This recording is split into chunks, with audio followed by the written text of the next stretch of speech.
تو ہوتا یہ ہے کہ ہم جیسے ناشائر لوگ اس کو ایکسپریس نہیں کر پاتے. ہمارے پاس وہ الفاظ، وہ ایکسپریشن، وہ سملیز، وہ علامتیں نہیں ہوتی جو فاروق بھائی کے پاس ہے. ان کی خوبی اور ان کی پاپولرٹی کا عالم یہ ہے کہ فوجی بھی ان کے دوست ہیں، پولیس والے بھی ان کے دوست ہیں، ٹیچر بھی ان کے دوست ہیں، اور ان کے شاگرد بھی ان کے دوست ہیں، ان کی بیگم بھی ان کی دوست ہیں، اور ایک بڑا حلقہ ان کا پاپولرٹی کا ہے یہاں سے لے کے راجستھان تک. خاص طور پہ ان کی شاعری جو ہے، اور شاعری کے ذریعے انہوں نے اردو کو فروغ بھی دیا ہے. میں کبھی کبھی سوچتا ہوں کہ ہم جو کتابیں لکھتے ہیں، میں جو کتابیں لکھتا ہوں تنقیدی کتابیں، کیا وہ زیادہ کارآمد ہیں اردو کے فروغ کے لیے، یا ہمارا ذاتی فروغ اس سے ہو رہا ہے؟ مجھے یقین ہے، اس بات پہ یقین ہو چلا ہے کہ یہ تنقید جو ہے صرف ایک پروفیسرانہ کاروبار سا بن گیا ہے ہم سبھی کا. ہم سب شریک ہیں، میں شریک ہوں اس میں خاص طور پہ. اور کوئی میڈیا، کوئی ذریعہ اگر اردو کے فروغ کا، اردو کے پھیلانے کا ہو سکتا ہے تو میرے خیال میں مشاعرہ جو ہے، اور مشاعرے کی ایک تاریخ علی جاوید زادی نے کتاب لکھی ہے پوری، اور مشاعرے، اردو مشاعرے سے ہی دوسری زبانوں میں مشاعرہ شروع ہوا. خاص طور پہ ہندی میں کوی سمیلن کی کوئی ٹریڈیشن نہیں تھی، اور اردو کا جو امیج بنا اچھا برا، وہ صرف اردو شاعری، اردو مشاعرے کی وجہ سے ہوا. اور ہندوستان میں اس دور میں، جب ظاہر ہے کہ اردو والے بہت بڑی تعداد میں نہیں ہیں، کبھی نہیں رہے، پہلے بھی نہیں رہے، آج بھی نہیں رہے. 47 سے پہلے بھی اردو والے بہت زیادہ تعداد میں نہیں تھے، دوسری زبانیں بھی تھیں، ان کے بڑے ایریاز تھے. جو پاپولرٹی اردو شاعروں کو ملی ہے ہندوستان میں، وہ میرے خیال میں کسی دوسری زبان کے شاعروں کو نہیں ملی. ہندی میں پاپولرٹی میں صرف ایک نام میرے ذہن میں آتا ہے، بچن جی کا. امیتابھ بچن کے فادر تھے، ہری ونش رائے بچن، اور 3 کتابیں ان کی آئیں خمریات پہ، شراب پر، مدھو شالا، مدھو بالا اور مدھو کلش. اور کہتے ہیں کہنے والے کہ 20-20 ہزار لوگوں کا مجمع بچن جی کو سنتا تھا. اور بچن جی انگلش کے پروفیسر تھے، اور یٹس پر پی ایچ ڈی کر کے آئے تھے، آکسفورڈ سے، کیمبرج سے، نہرو جی سے بہت کلوز رہے، وغیرہ وغیرہ. تو یہ ہماری اردو شاعری کی خوبی ہے، جس نے فاروق بخشی کو اس حد تک پاپولر کیا، اور اتنا ہر دل عزیز کیا، اور کہنا چاہیے کہ اتنا ان کی شخصیت کو بنایا بھی ہوگا نا. ایسا بھی ہوتا ہے نا، جب آپ کسی صنف میں کچھ کام کرتے ہیں تو کچھ شخصیت میں آپ کی اور فکر میں چینج بھی آتا ہے نا، تبدیل بھی ہوتے ہیں نا. مطلب جیسے آپ ایک کتاب، اگر ایک آپ اچھی کتاب لکھ رہے ہیں، تو جیسے آپ کتاب لکھنے کے شروع میں ہوتے ہیں، میرے خیال میں بعد میں شاید کچھ بدلتے ہیں، یا کوئی فلم بناتے ہیں، یا کوئی پینٹنگ کرتے ہیں، یا کچھ کرتے ہیں. کوئی بھی فن پارہ اگر آپ کے ہاتھ سے تخلیق ہوتا ہے، تو میرے خیال میں اردو نے فاروق بخشی صاحب کی شخصیت میں، فکر میں بھی بہت ہی مثبت قسم کی تبدیلیاں کی ہوں گی. اور ان مثبت تبدیلیوں میں، چونکہ میں تو خود ترقی پسند اسکول سے تعلق رکھتا ہوں، ایک ان کی ترقی پسندی بھی ہے. اور اسی ترقی پسندی کے حوالے سے جو ہم سب کے استاد تھے پروفیسر قمر رئیس صاحب، ان سے نزدیک رہے، اور وہ ان کو ہمیشہ محبت سے ان کا ذکر کرتے رہے، اور تعلق بہت اچھا رہا، اور آخر تک نبھاتے رہے. کچھ ایسے بھی آئے جو آئے اور چلے گئے، برساتی قسم کے لوگ بھی ترقی پسند کچھ ہوئے تھے. یہ ہوتا ہے، ہر دور میں ہوتا ہے. ہر تحریک میں کچھ لوگ ہوتے ہیں ایسے جو، اس کے لیے انگلش میں ٹرم آتا ہے نا، فیلو ٹریولرز، کہ وہ ساتھ لگ لیتے ہیں، یہ پچھ لگو ہندی میں لفظ ہے اس کے لیے. تو بہرحال یہ ساری چیزیں ہیں. بہت زیادہ میں اس وقت کہنے کی حالت میں نہیں ہوں، شاید وقت بھی اجازت نہیں دے رہا ہے. میں ایم آر پبلیکیشنز کا، سمد صاحب کا، اور فاروق بخشی صاحب کا، اور تمام احباب کا جو یہاں تشریف لائیں، شکریہ ادا کرتا ہوں. اور اس بات کا بھی شکریہ ادا کرتا ہوں کہ مجھے یہاں بلایا گیا، اس لائق سمجھا گیا کہ میں 2-4 الفاظ ادا کر سکوں. بہت بہت شکریہ.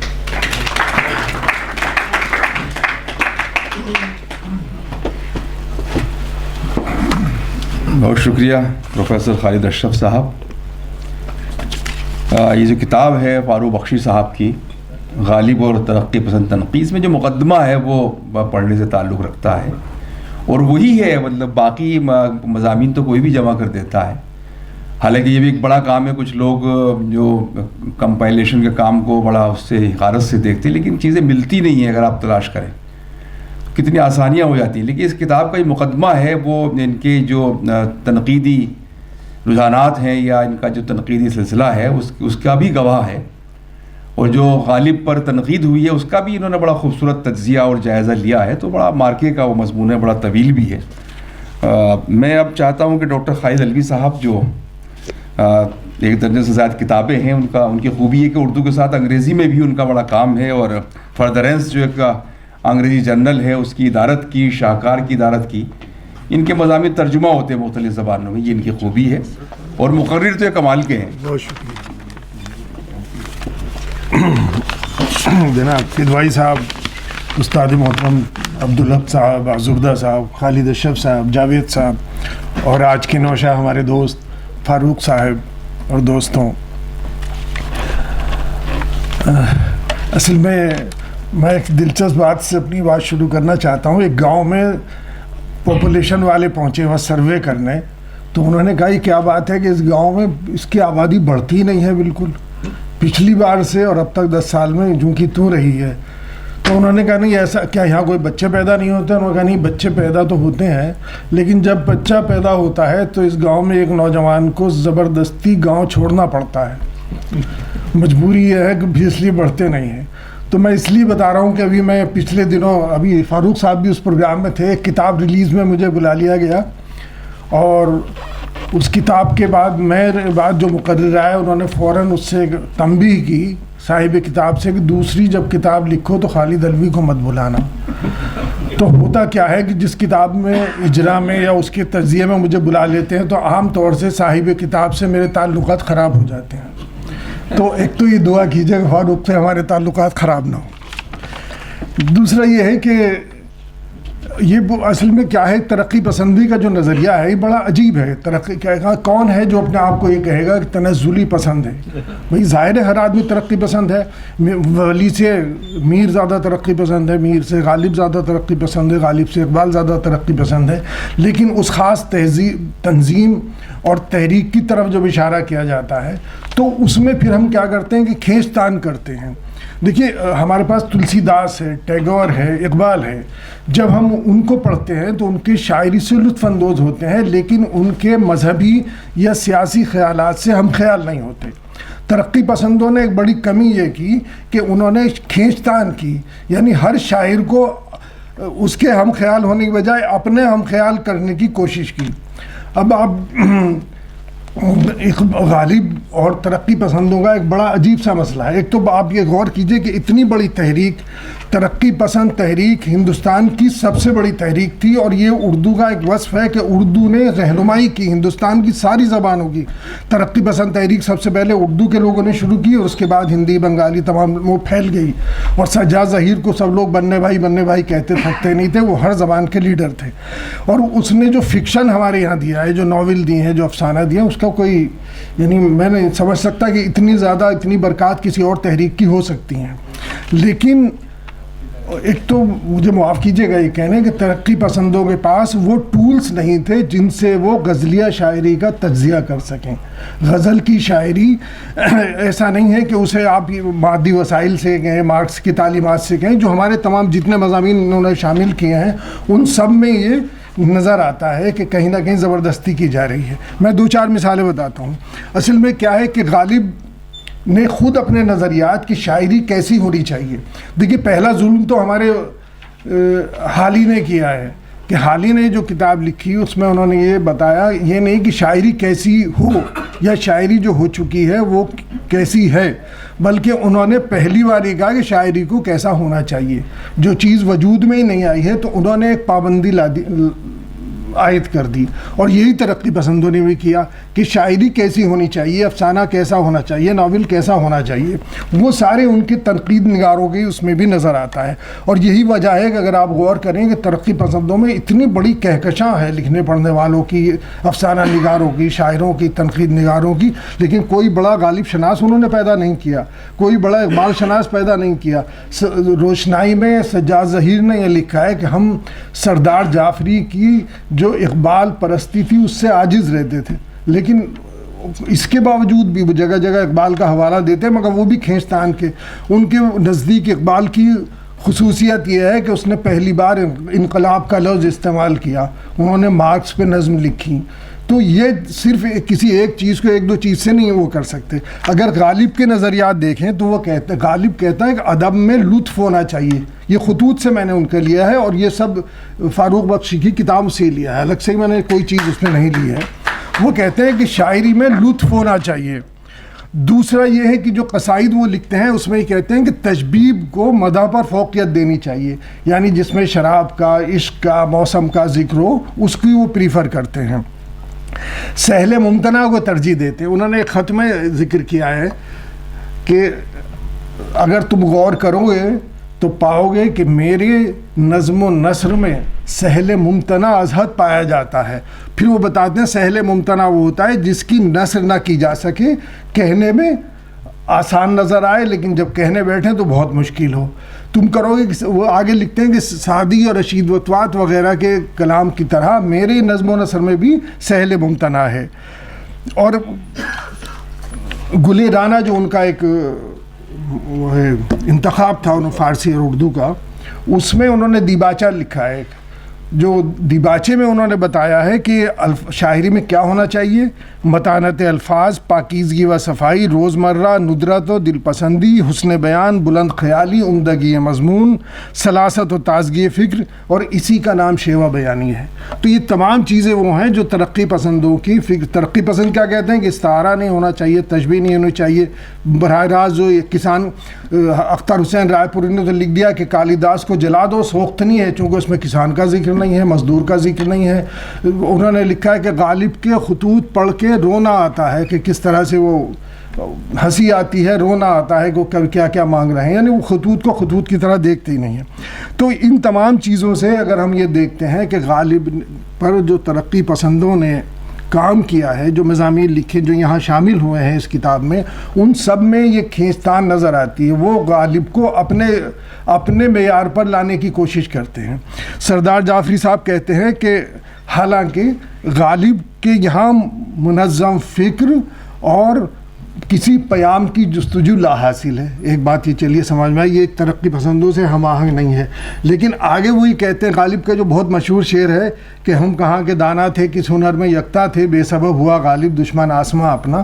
وہ کہتے ہیں آسمان جو ہے یہاں ظلم کی, آسمان کی علامت بن گیا ہے کہ پورا جو سماج ہے, سیاہ سماج انہوں نے لکھا, اس پر جو لوگ قابض ہیں اس کی علامت بن گیا ہے. کیا آپ غور کریں کیا واقعی آسمان اس کی علامت ہے؟ یہ تو 400 سال سے اردو شاعری میں, چونکہ ہمارے یہاں خدا کے بارے میں تنقید کرنا تھوڑا سا بد تہذیبی سمجھی جاتی ہے, تو ہم یہ کہتے ہیں یہ آسمان کے مظالم ہیں.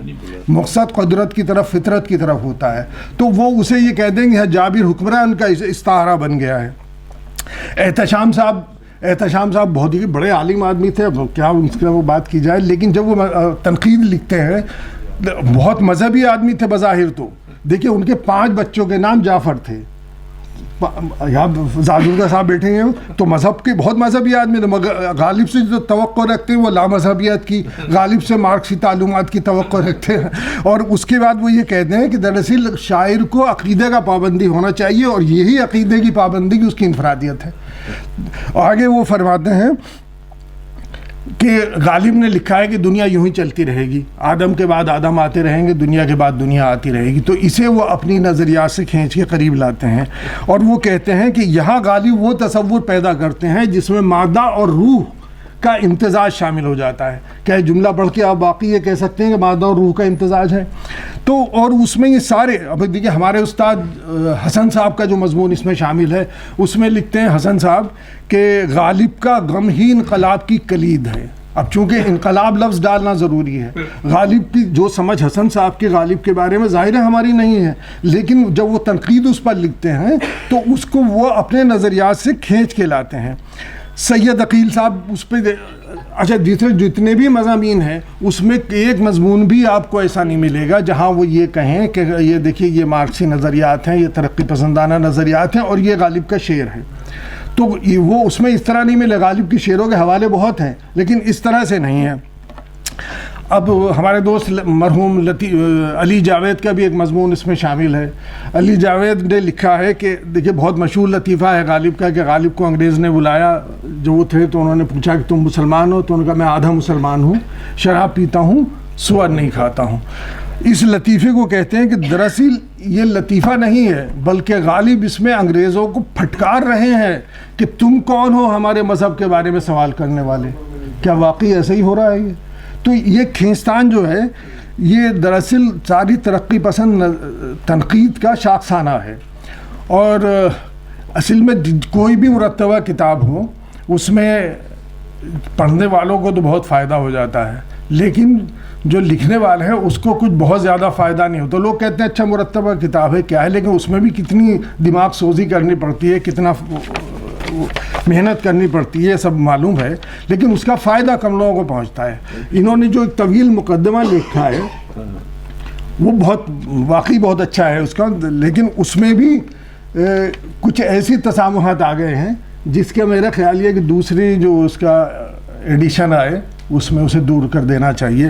مثلا اس میں یہ لکھ دیا ہے کہ غالب کی کوئی اولاد نہیں تھی، ایک جگہ اس میں یہ بھی ہے جبکہ غالب کی بہت اولاد پیدا ہوئی، اتفاق سے مر جاتے تھے وہ، یہ نہیں اس میں لکھا نہیں ہے یہ۔ دوسرا اس میں ایک حوالہ یہ آ گیا ہے کہ اردو معلّہ جو تھے خطوط تھے وہ حالی نے پہلی بار مرتب کی اور بہت سی اس میں معلومات دی، حالی نے کوئی اردو معلّہ مرتب نہیں کی تھی۔ دوسرا برہان قاطع اور غالب، ہاں اس میں لکھا ہے کہ وہ قاطع برہان اور برہان قاطع جو ہے اس قضیے سے غالب کا تنقیدی شعور معلوم ہوتا ہے۔ دیکھیے وہ معاملہ غالب کی زندگی کا سب سے تاریک معاملہ ہے اور اس سے معلوم ہوتا ہے کہ غالب میں تنقیدی اور تحقیقی شعور بالکل نہیں تھا۔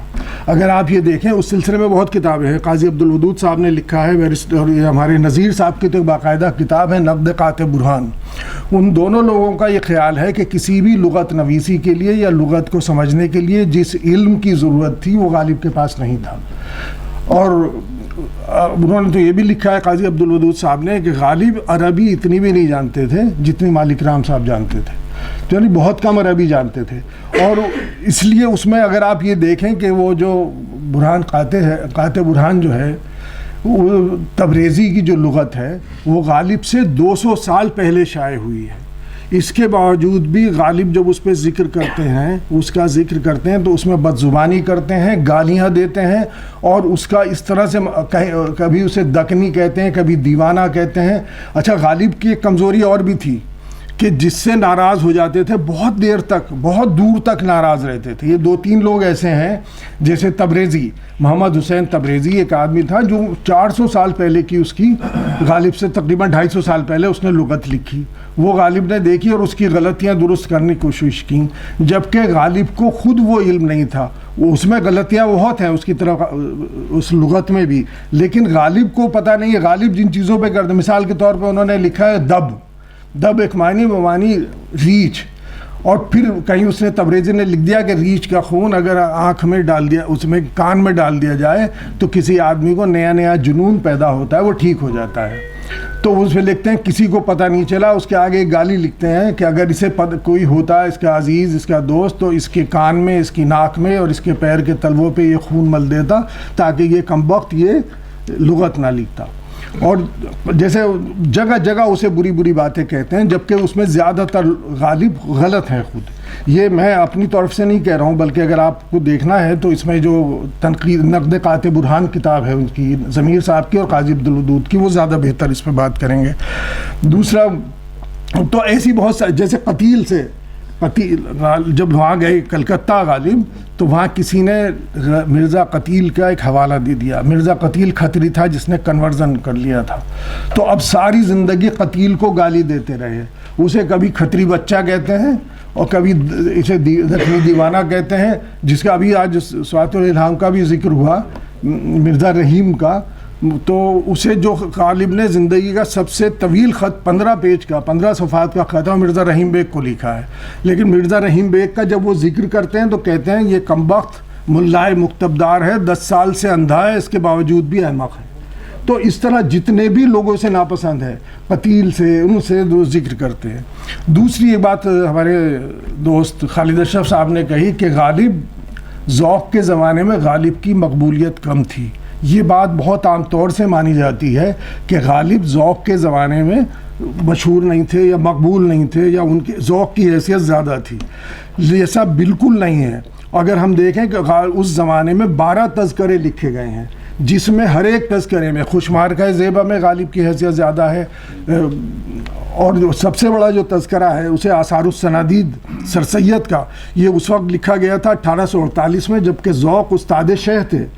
تو لیکن اس میں ذوق کا ذکر 3 پیجز میں کیا ہے اور غالب کا ذکر انہوں نے 12 صفحات میں کیا ہے, اور بہت تفصیل سے اسے سعدی دورہ اور حافظ دورہ یہ غالب کو کہا ہے. دراصل غلطی کیا ہوئی کہ جب بہادر شاہ ظفر کے والد جو تھے وہ یہ شہزادہ بنانے کی بات ہوئی تو ان کے بادشاہ جو تھے شاہ دویم, تو وہ یہ نہیں چاہتے تھے کہ بہادر شاہ ظفر شہزادہ بنے, وہ شہزادہ سلیم کو بنانا چاہتے تھے, اور انہوں نے یہ اعلان کر دیا تھا کہ بہادر شاہ ظفر جو ہے وہ میرا بیٹا ہی نہیں ہے. تو غالب یہ سمجھے, غالب سے غلطی یہ ہوئی, وہ سمجھتے تھے کہ اب تو شہزادہ سلیم ملے گا. انہوں نے شہزادہ سلیم کے مدح میں ایک قصیدہ لکھ دیا. جب سے وہ بلیک لسٹڈ ہو گیا لال قلعے سے, اور ذوق کو اس لیے وہ موقع مل گیا. لیکن غالب ہمیشہ زیادہ مقبول رہے ان سے.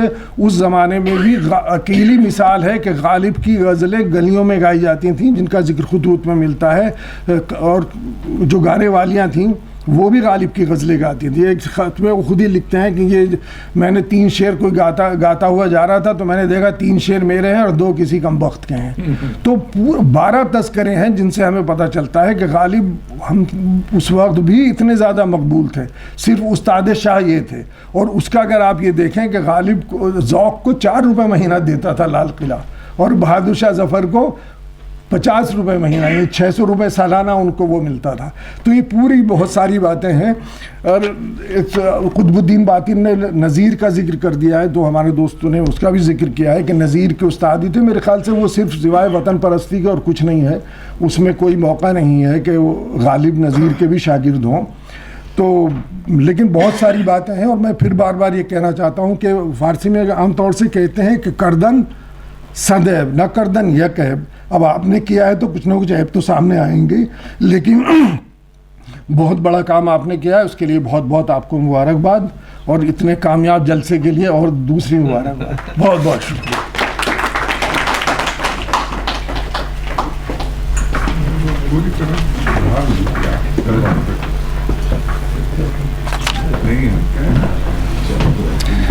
اور آئیے حضرات, اب پروفیسر زما آزردہ صاحب سے ہم گزارش کریں, جو ہمہ جہاں شخصیت کے مالک ہیں, شاعر ہیں, ادیب ہیں, ترجمہ نگار ہیں, اور دلچسپ بات یہ کہ انہوں نے اپنی شاعری کا آغاز انگریزی سے کیا تھا اور اس کے بعد پھر اردو میں اور کشمیری میں شاعری کی. میں انتہائی ادب سے محترم پروفیسر زما آزردہ صاحب سے گزارش کرتا ہوں.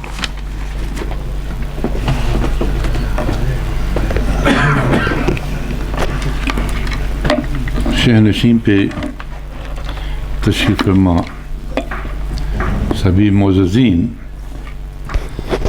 اور سامنے صف سامعین بہت اہم لوگ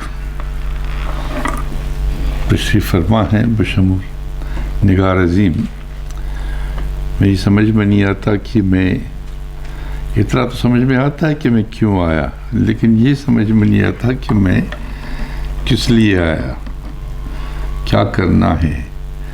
حقیقت یہ ہے کہ یہ کوئی پروگرام نہیں تھا میرے آنے کا, اتفاق ہوا. پھر ان سے جب بات ہوئی آپ آئیے, میں نے سوچا کہ چلو آ جائیں. لیکن ایک بات یہاں کھلی کہ میں آپ لوگوں میں بہت خوش قسمت ہوں کہ نہ میں نے غالب کو پڑھا ہے, نہ ترقی پسندوں کو پڑھا ہے, نہ میں نے تنقید پہ اس توجہ سے نظر ڈالی ہے. معین شاداب نے میرے بارے میں بہت کچھ کہا جس میں مجھے لگتا ہے کہ انہوں نے بھی شاعری کی. تخیل کی باتیں ہیں. اب میں نہیں چاہتا کہ سب کے سامنے میں ان کو جھٹلاؤں، لیکن آپ یقین کیجئے کہ میں تائید نہیں کر رہا ہوں ان سب باتوں کی۔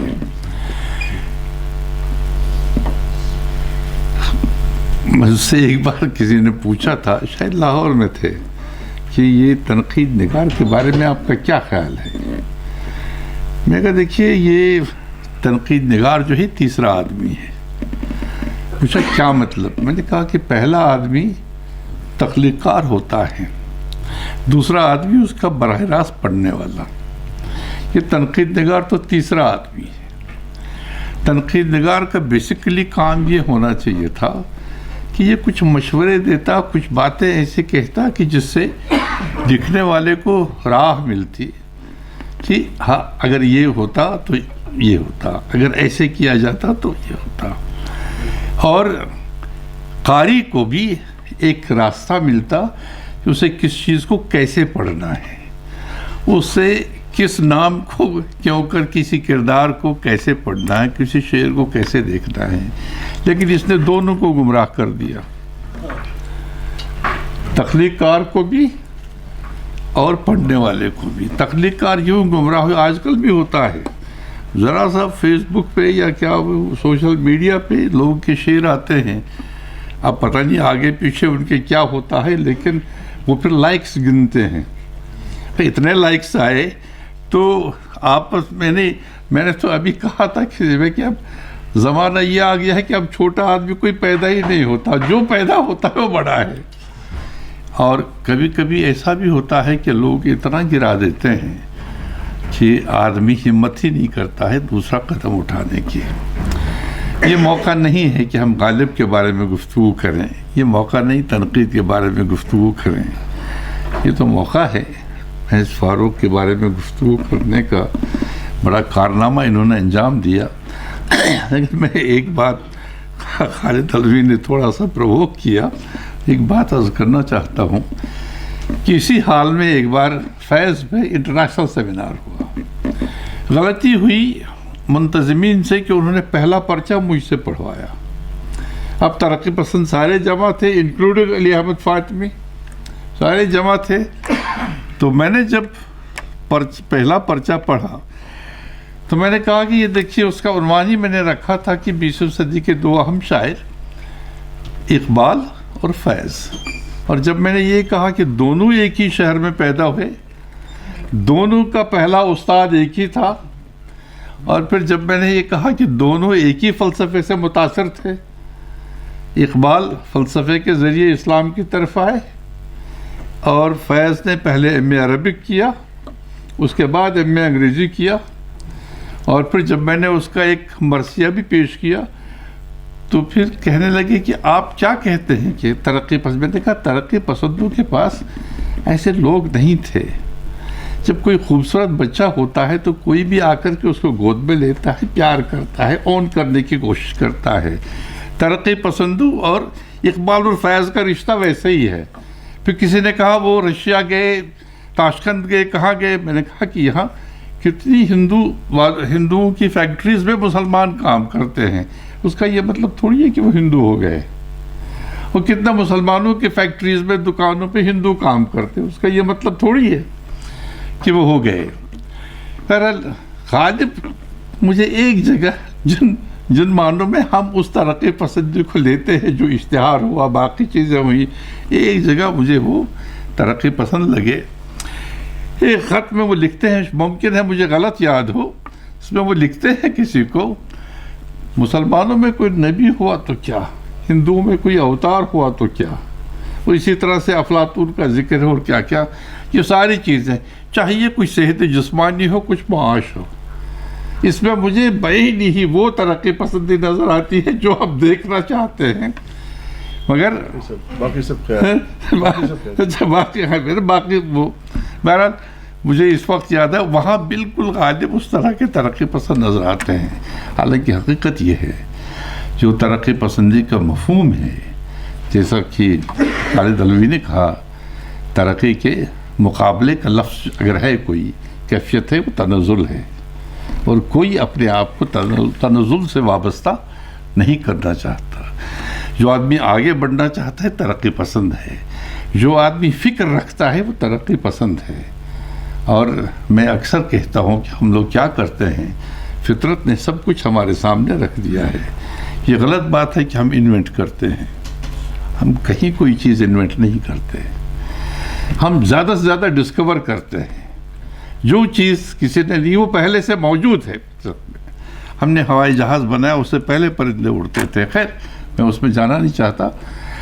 تو کون فکر استعمال کرتا ہے، کس طرح سے فکر کرتا ہے، حقیقت یہ ہے کہ وہ ترقی پسندی ہے. جو آدمی اسٹیٹک رہے ایک جگہ، نہ سوچے، نہ دائیں دیکھے نہ بائیں دیکھے، نہ آگے دیکھے نہ پیچھے دیکھے، اور کبھی یہ خیال نہ کرے کہ آگے بڑھنا ہے یا رائٹ لیفٹ کون ہے، تو میں سمجھتا ہوں کہ وہ ترقی پسند نہیں ہے. بلکہ میں تو کہتا ہوں کہ ہم مسلمان جو ہیں، جو تعلیمات ہماری ہیں، ہم زبردست ترقی پسند ہیں. صرف ہمیں یہ بتایا گیا ہے کہ ہمسائے کا حق ادا کرو. اس میں یہ نہیں بتایا گیا ہے کہ وہ ہندو ہے، سکھ ہے، عیسائی ہے، کیا ہے. اسی طرح سے ضرورت مند، میں اکثر کہتا ہوں کہ اللہ نے جتنا بھی ہم کو دیا ہے اس میں دوسروں کا حصہ ہے. اگر آپ کے پاس علم ہے، آپ کو اس کو دوسروں تک پہنچانا ہے، اس کی امانت داری کرنا ہے. اگر آپ کے پاس پیسہ ہے، اس میں اس نے پہلے ہی ضرورت مندوں کا حق رکھا ہے. اور اگر آپ کے پاس طاقت ہے، آپ میری طرح کمزور ہیں، تو جو کوئی طاقتور ہے اس کو چاہیے کہ میں جب بیگ اٹھا رہا ہوں تو ذرا سا کوشش کرے کہ میری ہیلپ کرے. اسی طرح سے یعنی طاقت جو ہے جسمانی، اس میں بھی لوگوں کا حصہ ہے. تو وہ میں سمجھتا ہوں کہ جو اس حصے کو ادا کرتا ہے وہ ترقی پسند ہے. اور سب سے بڑی بات یہ کہ غالب کی ترقی پسند یہ ہے، اگر آج بھی کوئی پریشان حال ہو اور کوئی آ کر کے غالب کی غزل گائے، غالب کی غزل پیش کرے، اور اگر اس کا غم تھوڑی دیر کے لیے وہ بھلانے میں کامیاب ہو، تو وہاں ترقی پسندی آتی ہے، اس کا غم غلط ہو جاتا ہے. فاروق بخشی نے بہت عمدہ کام کیا. ہمارا ریلیشن بڑا عجیب ہے، فاروق بخشی کا اور میرا. میرے ایک دوست ہیں، ان کا ایک بڑا ہوٹل ہے، تو وہ میں کہتا ہوں ان کے ساتھ میرا کاریڈور کا ریلیشن ہے. یہ پڑھ کے نکل رہے تھے ڈپارٹمنٹ سے، میں پڑھانے کے لیے جا رہا تھا. اور آج تک چاہے ان کا ٹیرف 11,000 ہو، 20,000 ہو، کچھ بھی ہو، لیکن جب بھی میں نے کسی کو بھیجا، نے کہا سر ٹیرف آپ فکس کریں گے. کبھی انہوں نے اپنی طرف سے وہ ٹھوسا نہیں. اسی طرح کا میرا ان کا ریلیشن. گاڑی میں ساتھ گئے تھے پٹیالہ، ہاں پٹیالہ، وہ ایک سیمینار تھا، وہاں بھی یہی غضب ہوا. جب میں نے اناگرل ایڈریس کیا تو کتنے پیپر بدل دیے گئے. خلیق انجم نے تو پڑھا ہی نہیں پھر وہ کی نوٹ ایڈریس، کہ جب میں نے کہا کہ آپ کس تہذیب کی بات کر رہے ہیں، کس پہ پڑھ رہے ہیں اور کس تہذیب کو ڈھونڈ رہے ہیں. anyway لیکن فاروق بخشی نے ایک تو یہ کہ اس نے ثبوت دیا اس کا، جو خالد اشرف نے اشارہ کیا ان کی طرف، میں ان کا واقعی فین ہوں، کہ عورتوں کے بارے میں تو سنا ہے، خواتین کے بارے میں سنا ہے، بہت لائل ہوتی ہیں، اور آخر وقت تک کس طرح سے وہ اپنے ساتھی کا، اپنے شوہر کا خیال رکھتی ہیں. میں کہتا ہوں کہ فاروق بخشی نے خواتین کو بھی اس میں مات دی. اور جس طرح سے انہوں نے، میں نے دیکھا ہے، میں نے کوٹا میں دیکھا، میں نے ادے پور میں دیکھا، میں نے حیدرآباد میں دیکھا، کہ میں کہتا ہوں کہ ایسا فرد شناس وہ حقیقی معنوں میں ترقی پسند ہوتا ہے. جس طرح سے یہ اس فرض کو ادا کرتا ہے، اور جس کی طرف خالد علوی نے بھی اشارہ کیا، اور ہمارے ینگ فرینڈ معین شاداب نے جس مقدمے کا ذکر کیا، ذرا سا میں یہ دیکھ رہا تھا. میں کہتا ہوں کہ آج کے دن اتنا طویل مقدمہ لکھنا آسان نہیں ہے. اور اس ایک چیز اور ایک اور چیز کے لیے میں ان کو داد دیتا ہوں. میں آپ کے سامنے ہوں، خدا کو حاضر ناظر جان کے کہتا ہوں کہ مجھے اپنی چیزیں نہیں مل رہی ہیں، چیزیں کہ دوسروں کی مل سکے. انہوں نے جس طرح سے دوسروں کی چیزوں کو، دوسروں کی تحریروں کو جمع کیا ہے، یہ ان کی زندگی کی بھی انہوں نے یہ ضامن ہیں، انہوں نے ایک ان کو زندہ کر دیا، یہاں پہ موجود رکھا. یہ موقع نہیں تھا میرا اتنا بھی بات کرنے کا، مگر کیا کیجیے رسم ہے. ہاں 55 پیج، 55 میں تو 50 ہی گنتا ہوں کیونکہ کہیں پہ ایک سطر کم زیادہ بھی ہے. جملے چھوٹے بڑے، تو یہ موقع نہیں تھا میرے آپ سے گفتگو کرنے کا. اور اسپیشلی پڑھے لکھے لوگوں میں، ہم تو پہاڑ کے لوگ ہیں، ہمارا کیا ہے وہ کسی طرف کو بھی چلیں، مگر ایسے لوگ جب تک ہیں تب تک علم کی مشعل روشن ہے. اور ہم لوگ پہاڑ والے نیچے اگر میدان کی طرف دیکھتے ہیں تو اسی وجہ سے، ورنہ وہاں ضرورت ہی نہیں ہے. وہاں آدمی ستاروں کو دیکھے گا، چاند کو دیکھے گا، سورج کو دیکھے گا. اور یہ علم ایسی چیز ہے کہ ہم کو پہاڑوں سے اتر کے میدان میں آنا پڑتا ہے، اور اب تو سمجھ کے کارنامے دیکھنا پڑتا کہ کیسے یہ ہم تک عالموں کی چیزیں پہنچاتے ہیں. بہت بہت شکریہ.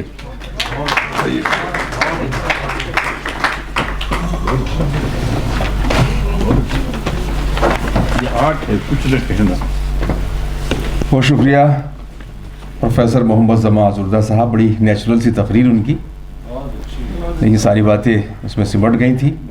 یہ جو آپ کا آخری جملہ ہے کہ پہاڑوں کے لوگ اگر زمین کی طرف دیکھتے ہیں، تو یہ بھی ترقی پسندی ہے انسانی اعتبار سے دیکھیں تو صاحب خالد علوی صاحب تنزلی میں بھی ترقی پسندی آ گئی.